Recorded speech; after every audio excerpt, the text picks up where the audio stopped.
Hey everybody, Sean Johnson here, Nerd Dad Extraordinaire. Figured I would take the opportunity to say a few things.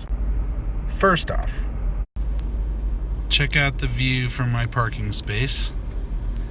I get to see that every morning. It's really cool. Second of all, I'm not dead. I'm still alive. I'm still in WGU. I'm still doing okay. So, if you remember from my last video, I budgeted, I think, 14 days per class. I'm sitting here at the cost and managerial class. This is the end of my third week working on the class. It's not that like there's any one factor I can blame for the fact that it's taking me so long to get through the class.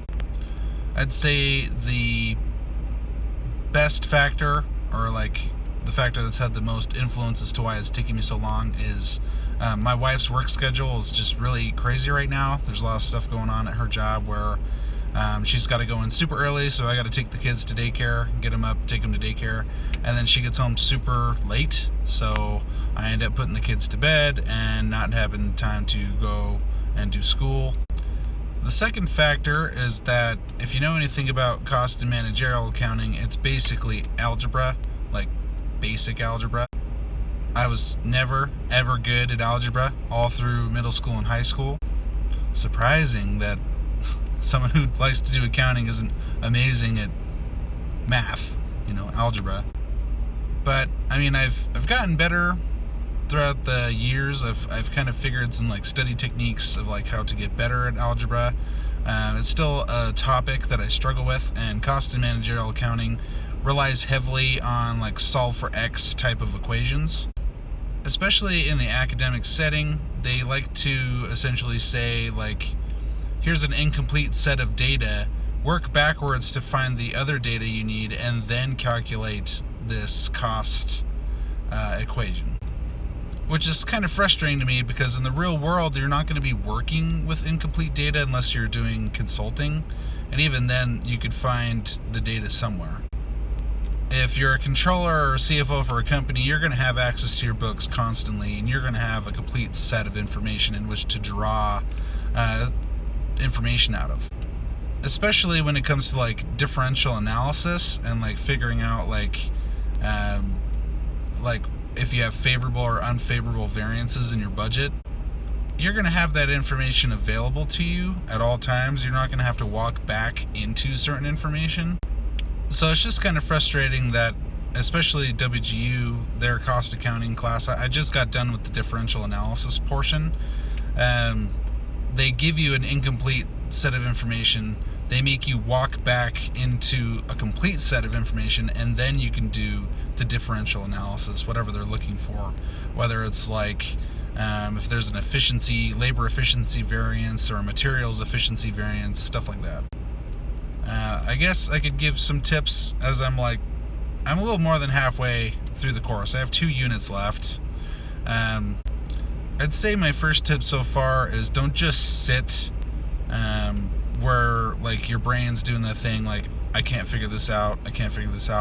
Like, take a break, even if it's just like 20 minutes, to like get away from your desk or your computer and just kind of like reassess, like, why am I not getting this? Also, my other tip would be like, don't, I guess, fall for the trap that all the information that they provide you is useful, because it's not. Especially in the differential analysis portion, like, they're going to give you way too much information that you don't need. Figure out the information you do need based on the formula. Know the formulas. My issue is like, I was like, oh, I could kind of figure this out, I don't have to know the formula. And then I'm sitting there, I'm like, wait, what information do I need? So I started writing out the formula that I needed, and then figuring out the points of data that I needed, and if there was something missing, I had to walk back into it. Then I was able to finish the equation out and get the answer, usually correctly. The other thing is to know the difference between an unfavorable and a favorable variance depending on what type of analysis you're doing. Like with materials variance, I think it's because it's an asset. If it's a negative value, it's an unfavorable variance. If it's a positive value, it's favorable. But with like labor analysis, since it's cost, it's the opposite. So if it's positive, it's unfavorable. If it's negative, it's favorable. And then so far, the other parts with like ABC, process costing, job order costing, that stuff's all been easy. It's just this differential analysis portion that's kind of been tripping me up, but I finished that up the other night, so I'm moving on to the next unit. I think I have 3 units left. We're sitting at the weekend of the 6th, so today is the 4th.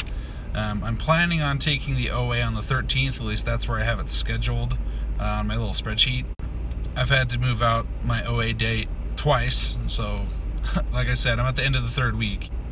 But wish me luck. If you guys have any tips, if you've already passed the class, send them my way. I'm always open to having other people's perspective. I'm the type of person, I like to go through the reading material if the book is good, and I like the My Educator book so far. And I feel like the quizzes and stuff are less broken than the financial accounting class, so I've actually been able to like get the correct answers. But yeah, all this to say, I'm still alive, I'm still chugging. This class is probably going to take me about 4 weeks to finish. I'm hoping to finish by the weekend of the 13th. I'll post a completion video then, giving you any tips that I have left for like taking the PA and OA. Other than that, I'm still here, I'm still posting. Just sit tight, we'll get there together. Anyway, this Nerd Dad Extraordinaire is out of here. I'm sitting outside of work. It's 7:30 in the morning. I had a hard time sleeping last night, so I got up early and decided to go get coffee. So I'm now going to go inside and maybe get some stuff started for the day. Get my day started a little early. That's all I got. This Nerd Dad Extraordinaire is out of here.